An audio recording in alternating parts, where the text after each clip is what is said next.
Previously, we made some melodies. We looked at ways to just kind of add a bit more, variation to to our kind of foundation of the two chops that we've got.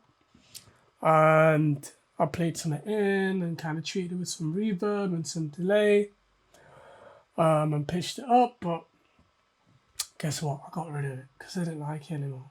After I brought in the drums, I didn't feel like we needed it anymore. So that's just a real life example of trial and error.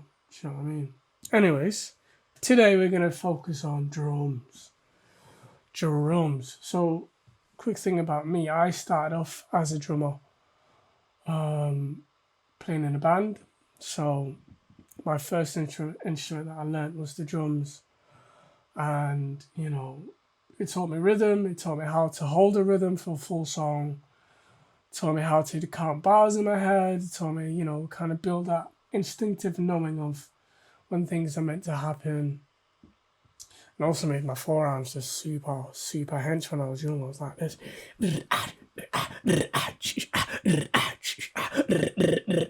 So that was me.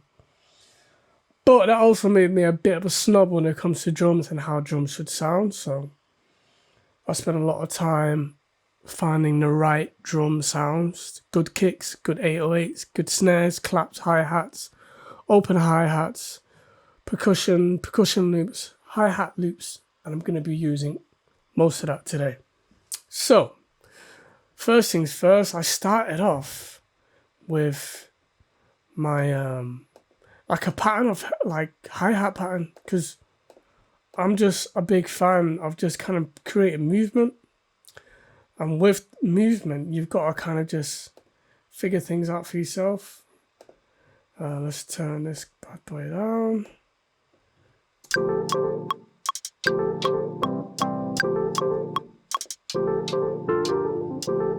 So that's really just, so it goes up and down, doesn't it? So what I've done, I've played in this rhythm and kind of just went down in the note because I've got it up on a kind of piano roll. So I'm not afraid of going down and stuff. Pro tip, if you can figure out which key the hi-hat needs to be in, and also which ones he needs to go down in, so the right notes to go down in, it will sound a lot more harmonically pleasing to the ear.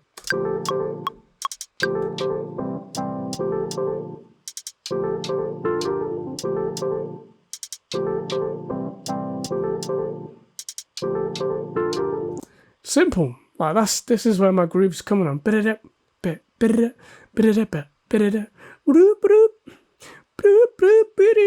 Combination of those two gives it a bit of a, starting to have a little bit of a rhythm.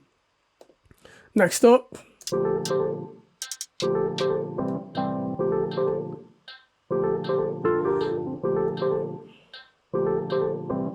percussion.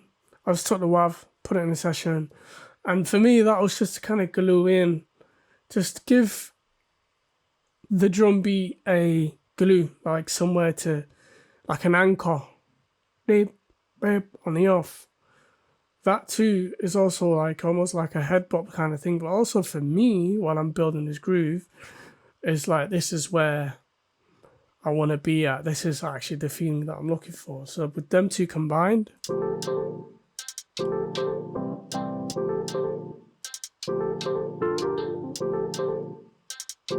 and also I've kind of panned my first hi-hat to the right a little bit, and then I've kept that perk, bam, bam, sounds like a little goat. I've kept that in the middle. Okay, next up, another open hat. And how am I choosing these things? Quite instinctive. I'm listening to it and I'm playing it in. So I'm like, doo doo, doo doo, boo boo boo boo. Like I'm playing them in, and it's just kind of filling in. I'm filling in the groove. So I'm starting from all my hi-hats and my perks first.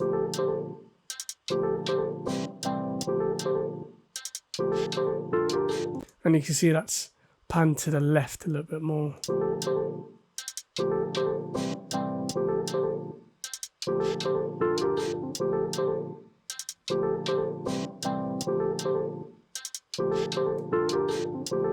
Okay, next up, let's put it onto Snap, put it onto Classic, warp it, put in beats, and I kind of just find places to,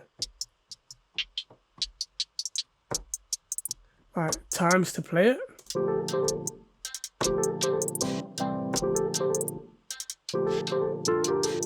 So I've chosen that last four count, so that last one.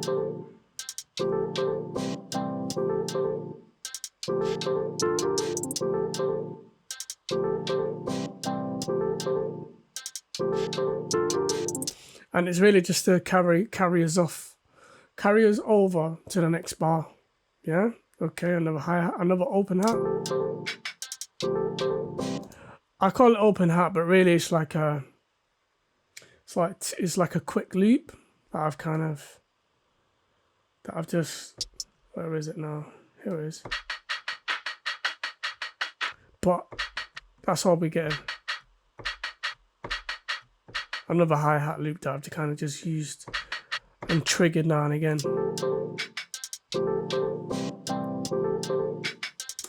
It's on the snare, it's on the 3.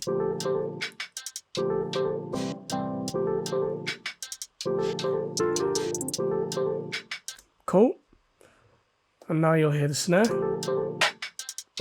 So the snare and that together is a really interesting kind of texture.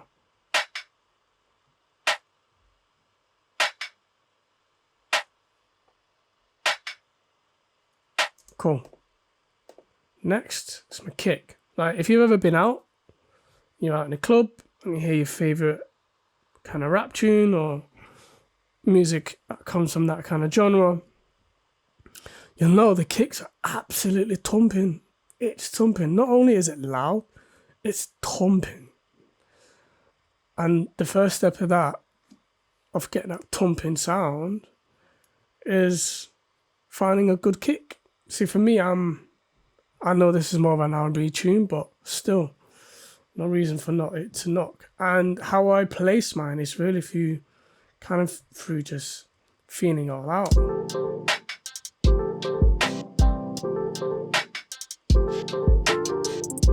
It's not busy, it's not compact. Even that first 4, it's spaced out.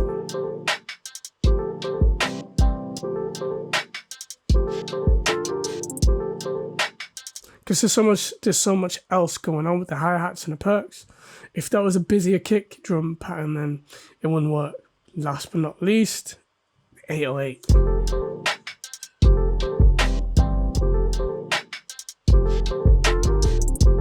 Now with 808s, first thing first, you need to find the right keys. So the best way to do that is to go a few octaves up. So you can hear I'm quite high up in octaves. And we just play along. So what you want to find is the key that the song is in, and it's in the G. So G minor is,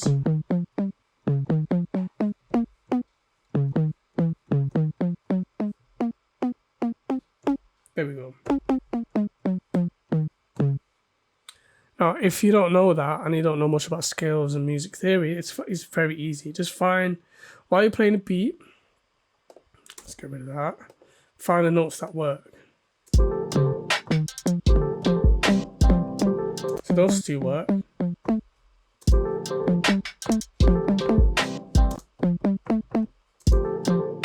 So what you do is start from C and work your way up.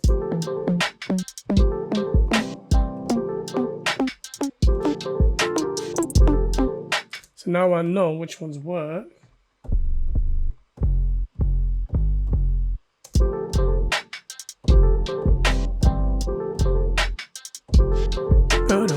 Boom, boom. Yeah? So, easy trick. Just a few octaves up and then play it in. Start from C, which is usually the last note on the keyboard. Play every key from that C to the next C, and just make a mental note of which ones work and which ones don't. Cool. So that's drums. But that's just drums for my verse. Because, it's different in a hook. So what have I done in a hook? Let's have a listen. Let me activate these guys. So it goes from that part into the hook part.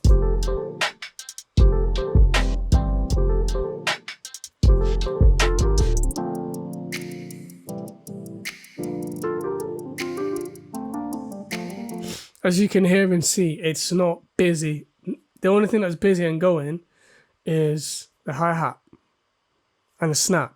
That's it. Because I know I'm going to be singing over this part and I'm going to need space. I don't want it to be too crowded. I need to be able to kind of have my space, and just a simple hi-hat and a snap with a really nice reverb. It's really simple. Let's have a listen.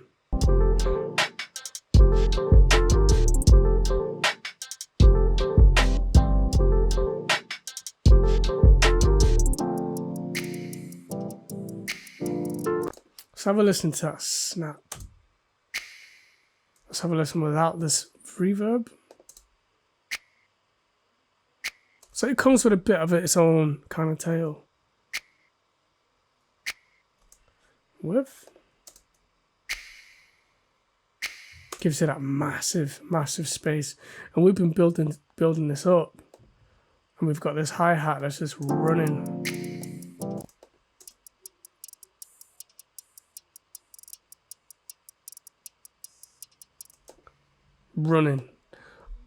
That is from Splice.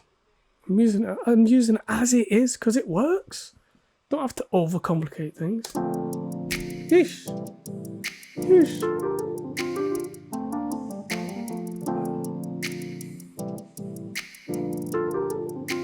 Okay, let's do a 4 of each.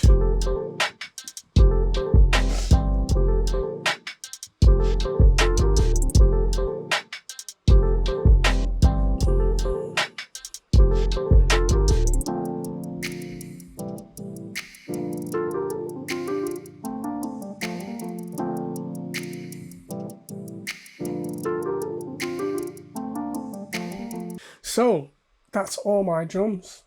That's all the drums that I used. Nothing too crazy. It's literally like under like 10 sounds. That's including the 808. And to recap, in the verse it's a lot busy. It's quite busy. Loads of hi-hats doing different things, pan left and right. You've got your kick and your 808s. And it's a tight groove because I'm going to be singing, but it's a bit more like a sing rap kind of thing. So it's going to be a lot shorter, but then we go into our hook, and our hook is the drums are, it's only the hi-hat and it's only, the snap and the chords. So from that, it's just about thinking a bit ahead and thinking, all right, cool. I know where my verses are, I know where my choruses are. I know I want two distinct things, but not too different. And just think about what you have and what you can take out. I could easily the drums come back in. So check this out.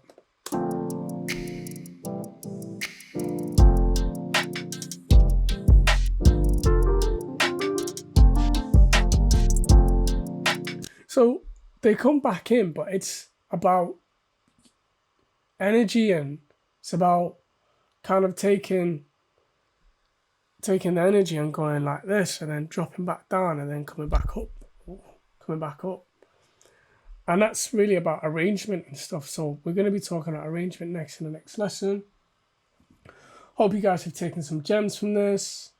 Remember, if you're trying to figure out your 808 pattern, go up, octave up, and then start from C, work your way up to the next C, and use the keys that work and forget the ones that don't.